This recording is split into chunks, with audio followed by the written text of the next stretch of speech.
बिस्मिल्लाहिर्रहमानिर्रहीम, अस्सलाम वालेकुम। आज के नए लेक्चर के साथ मैं हूं मोहम्मद वसीम।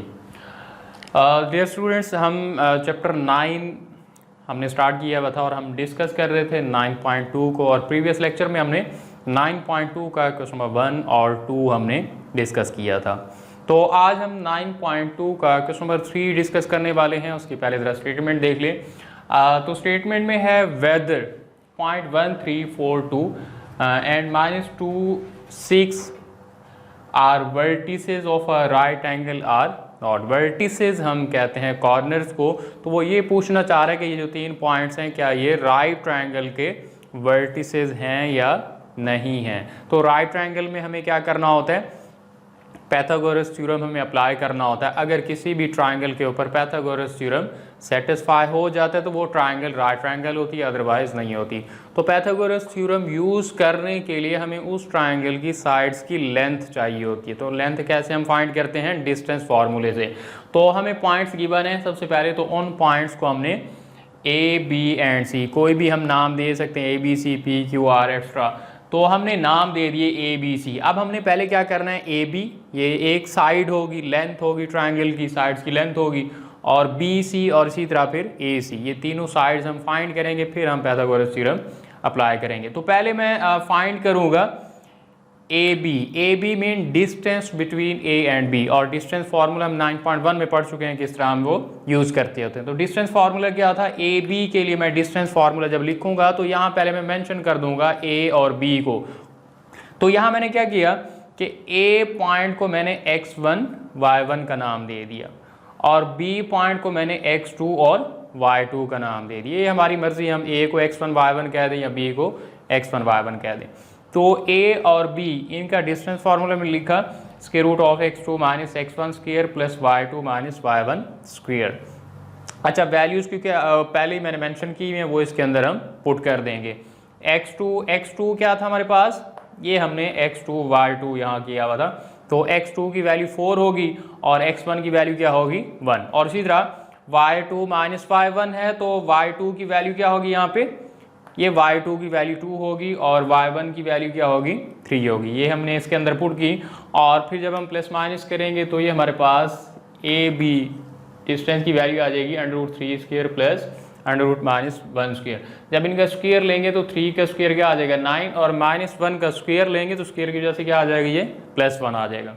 तो ये ए बी के दरमियान जो डिस्टेंस है या ए बी की लेंथ है वो हमारे पास √10 आ गई। अब हम सेकेंड साइड फाइंड कर रहे हैं बी सी। तो बी सी का मतलब लेंथ ऑफ बी सी या साइड बी सी या डिस्टेंस बिटवीन बी सी। तो अब फिर अगेन मैं यहाँ मेंशन करूँगा, अब b को मैंने x1 y1 का नाम दे दिया और c को मैंने x2 y2। अब वो वहाँ पे a b की बात ख़त्म हो गई, वहाँ हमने इनको x1 y1 कहा था ना, तो वहाँ ख़त्म हो गया। अब हम b c जब फाइंड करेंगे तो अगेन इन्हें हम नाम दे देंगे। तो x1 y1 और x2 y2, c को x2 y2 हमने नाम दे दिया। अब फिर वही अगेन डिस्टेंस फार्मूला हम लगाएंगे और इसके अंदर वैल्यूज पुट करेंगे, और बी सी की हमारे पास लेंथ है, यानी ट्रायंगल की सेकंड जो साइड होगी वो हमारे पास आ जाएगी। तो फार्मूला वही है x2 minus x1 square plus y2 minus y1 square, और इसमें जो ऊपर मैंने वैल्यूज मेंशन की थी वो इसके अंदर पुट कर दिए। तो -2 -4 6 -2 इनके स्क्वायर। अच्छा, -2 और -4 कितना हो जाता है, -6 आ जाता है, और 6 में से 2 जब आप माइनस करेंगे तो 4 आ जाएगा। इनके स्क्वायर लें, -6 का स्क्वायर माइनस में प्लस आएगा, स्क्वायर की वजह से माइनस किस में आ जाएगा, प्लस में। 36 प्लस 16, तो हमारे पास आंसर क्या आ जाएगा 52। अब ये हमारे पास बी सी यानी सेकेंड साइड आ गई। अब थर्ड साइड हमने फाइंड करनी है ए सी। अब अगेन जब हम ए सी फाइंड कर रहे हैं तो अगेन हम इन्हें नाम दे देंगे, यहाँ पे मेंशन कर देंगे। ए को यहाँ मैंने x1 y1 और सी को मैंने x2 y2। अब हम डिस्कस कर रहे हैं ए सी को, तो ए और सी को ही नाम देंगे। अब बी सी की बात यहाँ पे ख़त्म हो गई। तो अब अगेन वही डिस्टेंस फार्मूला हमने लिखा, सेम डिस्टेंस फार्मूला वही तीनों में एक ही रहेगा जो हमने पढ़ा हुआ ऑलरेडी। तो इसके अंदर ए सी, तो यहाँ मैंने ए सी की जो वैल्यूज थी x2 y2 and x1 y1 वो पुट की। तो ये देखिए -2 और -1 क्या हो जाएगा, -3 आ जाएगा। 6 में से जब हम -1 करते हैं तो 5 आ जाता है। तो -3 का स्क्वायर लेंगे तो अगेन यहाँ मैं बता रहा हूँ माइनस नहीं आएगा, स्क्वायर की वजह से यहाँ प्लस हो जाएगा। और 5 का स्क्वायर लेंगे तो 25। जब हम इन्हें ऐड करेंगे तो ए सी यानी लेंथ हमारे पास थर्ड साइड की आ जाएगी स्क्वायर रूट ऑफ 34। तीनों साइड्स हमें चाहिए थी, वो उनकी लेंथ आ गई है। तो राइट ट्रायंगल की हम बात कर रहे थे, तो राइट ट्रायंगल के लिए हमने कहा था पाइथागोरस थ्योरम सेटिस्फाई होना चाहिए, अगर नहीं होता तो वो राइट ट्रायंगल नहीं होगी। तो यह मैंने पाइथागोरस की थ्योरम की स्टेटमेंट लिखी है और वो क्या था, hypotenuse square is equal to base square plus perpendicular square. अब तीन साइड्स हमने फाइंड कर ली, हमें कैसे पता चलेगा बेस कौन सा है, परपेंडिकुलर कौन सा है, हाइपोटेन्यूज कौन सा है। तो हमने कहा था कि किसी भी राइट ट्रायंगल के अंदर जो सबसे ग्रेटेस्ट साइड होती है उसे हम हाइपोटेन्यूज कंसीडर करते होते हैं। तो इन तीनों में से हम देखते हैं कि सबसे जो ग्रेटर आंसर है वो किसका है, वो ये है बी सी √52। तो इसे हम हाइपोटेन्यूज कहेंगे। और बेस और परपेंडिकुलर आपस में इंटरचेंज हो सकते हैं, इसमें कोई प्रॉब्लम नहीं, जिसको मर्जी हम बेस कह दें, जिसको मर्जी हम परपेंडिकुलर कह दें, इसमें कोई प्रॉब्लम नहीं। बस हमें हाइपोटेन्यूज का ख्याल रखना होता है कि वो जो ग्रेटर साइड है उसी को हम हाइपोटेन्यूज का नाम देते हैं। तो ये मैंने फॉर्मूला फिर उन्हीं साइड्स के हिसाब से, बी सी ग्रेटर साइड थी वो एक साइड पे आएगी, ये hypotenuse square is equal to base square plus perpendicular square. तो अब इनकी जगह मैं वैल्यूज पुट करूंगा, बी सी का हमारे पास आंसर आया था √52, वो इसके अंदर पुट किया, स्क्वायर वैसे आ जाएगा is equal to A B की वैल्यू प्लस बी सी की वैल्यू। अब इनके ऊपर ये फॉर्मूला वाले जो स्क्वायर थे, अब स्क्वायर से स्क्वायर रूट क्या हो जाएंगे, यहाँ पे कैंसिल हो जाएंगे। तो ये 52 इज इक्वल 10 प्लस 34, तो 52 और यहाँ राइट साइड पे हमारे पास आंसर आ गया 44। अब 52 और 44 इक्वल नहीं है, यानी लेफ्ट हैंड साइड और राइट हैंड साइड आपस में इक्वल नहीं है, यानी पाइथागोरस थ्योरम इस पे सेटिस्फाई नहीं हुआ। तो पाइथागोरस थ्योरम अगर सेटिस्फाई नहीं हुआ तो ये जो तीनों कॉर्नर थे वर्टिसेस थे ये राइट ट्रायंगल के नहीं हैं, ये किसी और ट्रायंगल के होंगे। तो बस एंड में हमने ये रिजल्ट लिखना है। So 1 3 4 2 -2 and 6 are not the vertices of a right triangle. यहाँ पे हमारा ये क्वेश्चन नंबर 3 एंड हो जाता है। तो चलिए नेक्स्ट क्वेश्चन की तरफ हम जाते हैं, क्वेश्चन नंबर 4 की तरफ। तो क्वेश्चन नंबर 4 में क्या कहता है, weather 1 1 -2 8 and 4 10 lie on the straight line are not, कि क्या ये तीनों पॉइंट एक ही लाइन, एक ही स्ट्रेट लाइन के ऊपर हैं या नहीं है। हम इन्हीं को ऐसे भी कह सकते हैं कि क्या ये तीनों पॉइंट कोलिनियर हैं या नहीं है। स्ट्रेट लाइन के ऊपर होना या फिर कोलिनियर होना एक ही बात है।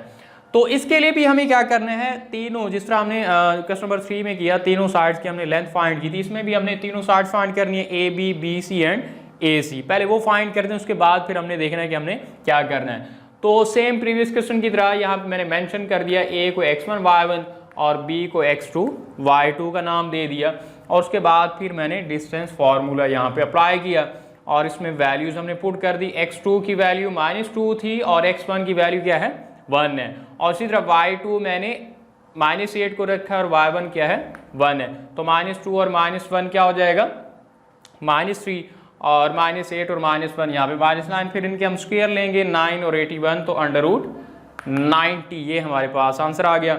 या हम प्राइम फैक्टराइजेशन से इसका स्क्वायर रूट लेते हैं 90 का, तो वो हमारे पास क्या आ जाएगा 90 का अगर हम लेते हैं तो ये हम इस तरह एलसीएम ले सकते हैं 90 का। तो पहले 3 के टेबल में अगर करें तो 3 3 = 9 और ये 0 वैसे आ जाएगा। फिर 3 के टेबल में आप करते हैं तो ये क्या आ जाएगा 3 1 = 3 और ये 0, आगे फिर ये नहीं होता किस टेबल में। तो ये आ जाएगा 3 का स्क्वायर एंड 10, 3 का स्क्वायर है वो 3 हमारे पास स्क्वायर रूट से बाहर आ जाएगा और √10, तो 3 √10 ये हमारे पास ए बी की लेंथ आ गई। और इसी तरह अब हमने बी सी, अब बी सी है तो बी और सी को हम नाम देंगे x1 y1 and x2 y2 के।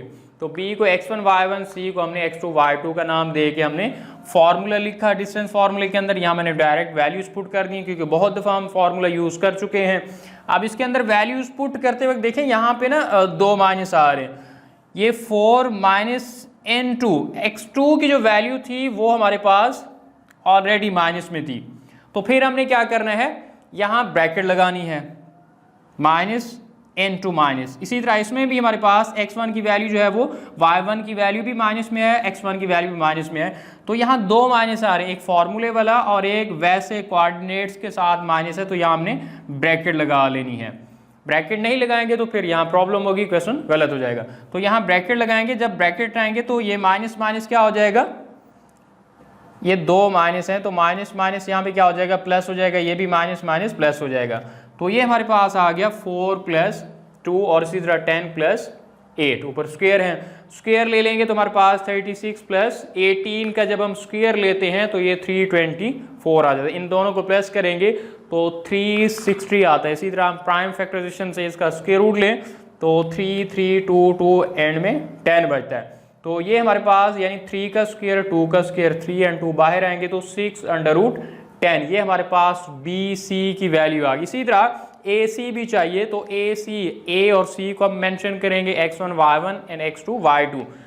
फिर हमने वही डिस्टेंस फार्मूला लगा के इसके अंदर वैल्यूज पुट करनी है। तो इसका हमारे पास ये √9 + 81 यानी √90।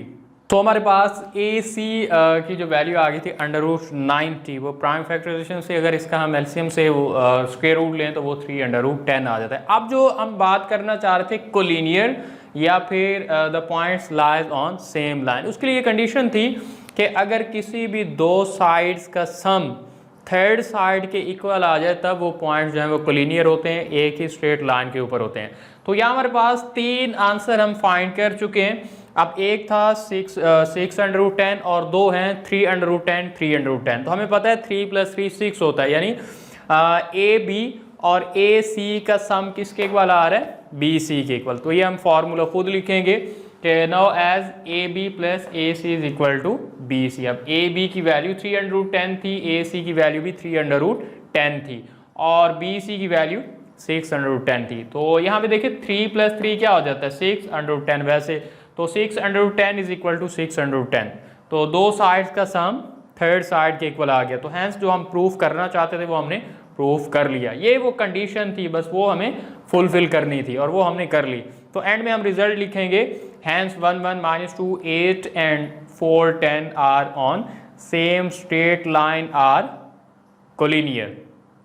और इसी तरह क्वेश्चन नंबर 6 एंड 7 आप लोग खुद करेंगे। क्वेश्चन नंबर 5 हम करवाएंगे। क्वेश्चन नंबर 6 में क्या है, वो सेम ही क्वेश्चन नंबर 4 की तरह है, उसमें भी वही कोलिनियर हमने प्रूव करना है, बिल्कुल ऐसे ही हमने करना है जिस तरह ये किया है। और क्वेश्चन नंबर 7 में हमने इक्विलेटरल ट्रायंगल प्रूव करना है, वो बिल्कुल क्वेश्चन नंबर 1 की तरह होगा। AB BC और AC फाइंड करेंगे, अगर उन तीनों का आंसर सेम आ गया तो वो इक्विलेटरल ट्रायंगल होगी। इक्विलेटरल में हमने कहा था तीनों साइड्स की लेंथ सेम आनी चाहिए।